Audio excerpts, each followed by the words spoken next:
Moon is located at a distance of 384,400 kilometers or 1 light seconds from Earth. At this distance, a 3,475 kilometers wide moon is big enough to cause tidal actions and solar eclipses on Earth. But what if the moon suddenly shrinks to half its size? Moon impacts the Earth in three main ways: tide, time, and light. Tides on Earth happens due to the moon's gravity combined with the movement of Earth and the moon around their center of mass. This phenomena forces the oceans into an oval shape with two simultaneous high tides. One high tide is on the side of Earth facing the moon, whereas the other high tide is rightly opposite. Since Earth spins faster as compared to the moon's orbiting around it, Earth drags the high tides closest to the moon a little bit ahead of it. The gravitational pull of the water on the trailing moon imparts energy to it, making it spiral a little bit farther away with each orbit around Earth, 3.8 centimeters per year to be exact. The moon, half its size at current position, will have lesser effect on Earth's oceans, imparting lesser energy, resulting in smaller tides. Smaller tides will actually contain less water than high tides. Therefore, it will have less mass to influence the smaller moon's orbit. So a less massive moon will eventually end up closer than the real one to the Earth. In fact, when the moon first formed, it was at a distance of 3 times the Earth's radius, immediately after the Roche limit, the minimum distance from the center of the planet that a satellite can orbit without being destroyed by the severity of the tidal forces.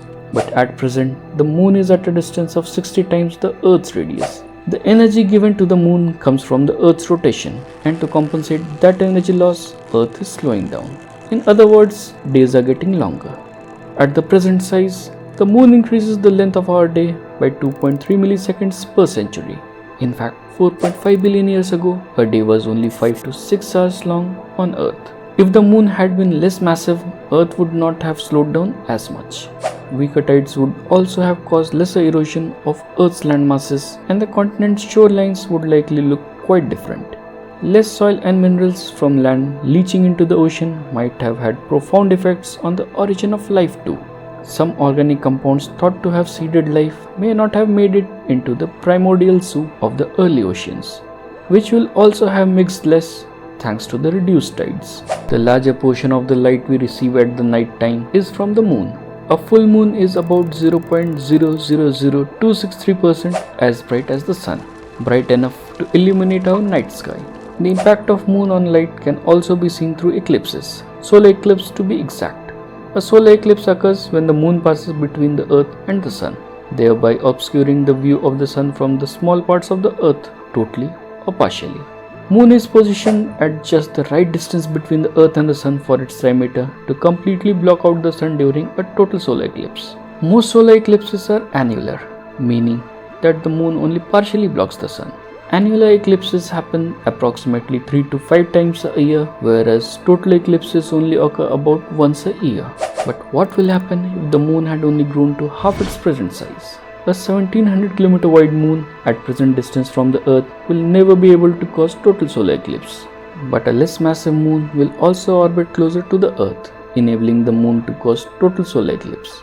A moon nearer to the Earth will have shorter orbit, making its revolution around Earth shorter. Hence the coincidence of having total solar eclipse will be even rarer. But when the Earth is in between the Sun and the Moon, different phases of moons are visible from Earth, illuminating our night sky. The light from moon have helped develop and sustain many life forms on Earth. It has helped many migratory species to keep track of their path, marine life to evolve, and flora to spread their influence. A totally different species of flora and fauna, namely nocturnal species, have evolved just due to presence of moonlight.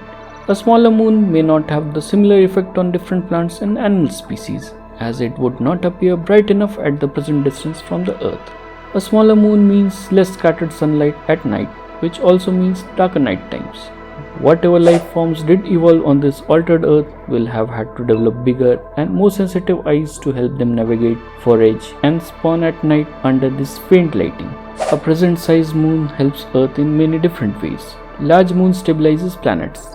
Mars, which sports only 2 tiny moons, wobbles a lot on its axis, and as a result, it has bigger climatic swings and seasonal temperature changes than Earth does. Without the full mass moon to hold us steady, life on Earth might have experienced greater seasonal fluctuations. The moon's gravitational pull helps transport heat away from the equator and towards the poles, fundamentally shaping Earth's climate. So this is all for today's episode. I hope that you have liked it. Thanks for watching. Please subscribe for more of such videos.